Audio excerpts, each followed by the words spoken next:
सचिन जी हैं।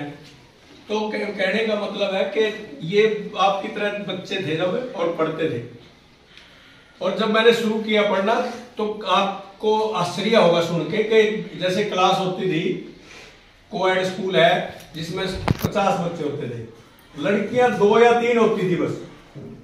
9वीं 10वीं 11वीं 12वीं में 2 या 3 लड़की और 45 लड़के। अब है ऐसा कोई?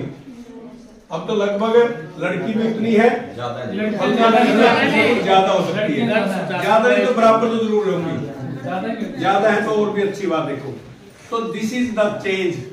2-3 मैंने जाकर के एक गांव 10 सिसला गांव, आपने नहीं सुना होगा, वहां मेरी पोस्टिंग हो गई एक बार। तो वहां जाकर के देखा कि 5 लड़कियां 50 लड़के।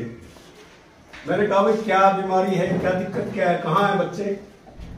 पेरेंट्स कहते हैं लड़कियों को तो जी हम नहीं भेजते, हम भेजते नहीं, हमारी लड़कियां अब मतलब बड़ी हो गई है, 8वीं तक भेजते हैं, 8वीं के बाद तो उनकी शादी करेंगे, बस शादी की तैयारी शुरू करें। स्कूल में जाएगी तो लड़की कोई गलत छेड़छाड़ कर देगा, कोई गलत रास्ता चल पड़ेगी, हम तो भेजते नहीं, घर में बिठा लेते थे।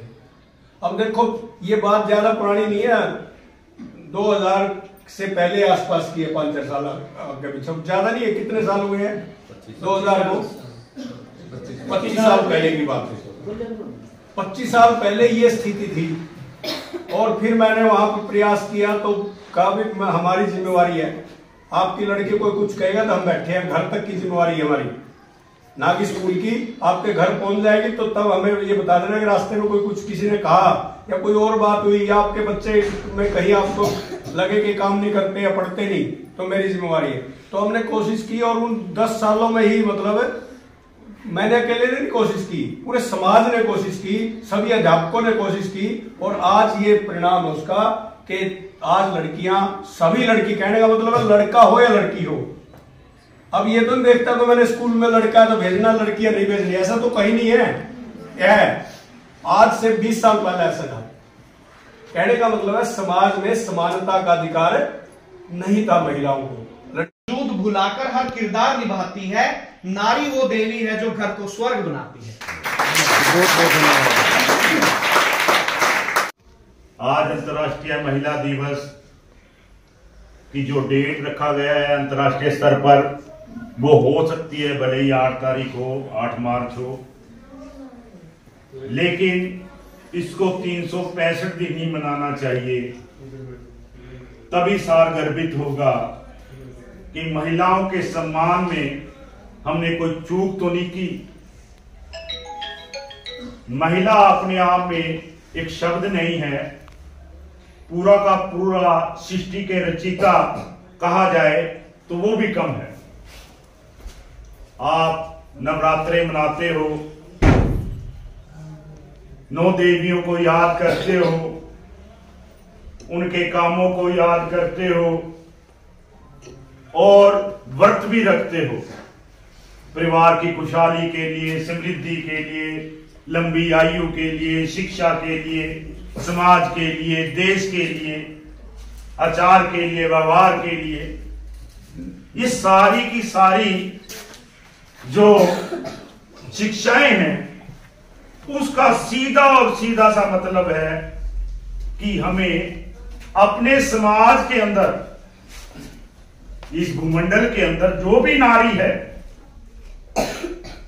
उसका सम्मान करना है। ये केवल मर्द के लिए नहीं है, पुरुष के लिए नहीं है, बॉयज के लिए नहीं है, नारी को नारी का भी सम्मान करना है। मां को बेटी का करना है, बेटी को मां का करना है, शिक्षिका को बच्चे का करना है, बच्चे को शिक्षिका का करना है। और जो चीज हम यहां से सिखाना चाहते हैं, देना चाहते हैं, इस दिन पे क्या प्रेरणा दें आपको कि आप जीवन के अंदर एक चेंज आ जाए। आप अगर देखना चाहो अपने घर से शुरुआत करो। आप अपनी मां को देखो, सुबह उठेगी 4 बजे, तुम्हें उठाएगी, तुम्हारे पापा को उठाएगी, तुम्हारे भाई को उठाएगी, घर आंगन साफ करेगी, रोटी बनाएगी, कपड़े धोएगी, और उसके बाद भी क्या पता वो दिहाड़ी लगाने के लिए काम पे चले जाए, क्या पता वो कहां चली जाए, काम पे चली। इधर देखो क्या देखना उधर।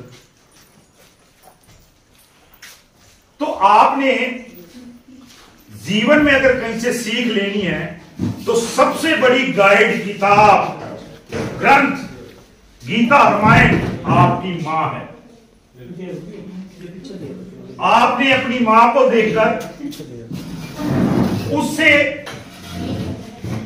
आपके अंदर जो संस्कार डाली है, जो अपनी संस्कृति को बनाए हुए है, जो आपकी सेवा कर रही है, जीवन को आगे बढ़ाने का कार्य कर रही है, उससे सीखना। इस स्कूल में सर मैंने ये लागू किया कि पहली का बच्चा चाहे बच्ची है, आप मेरे से खुल के बात करते हो कि नहीं? yes, sir. कोई डर? no, sir. सबसे पहले मैं क्या पूछता हूं आपसे जब मेरे पास आते हो? पढ़ाई के बारे में।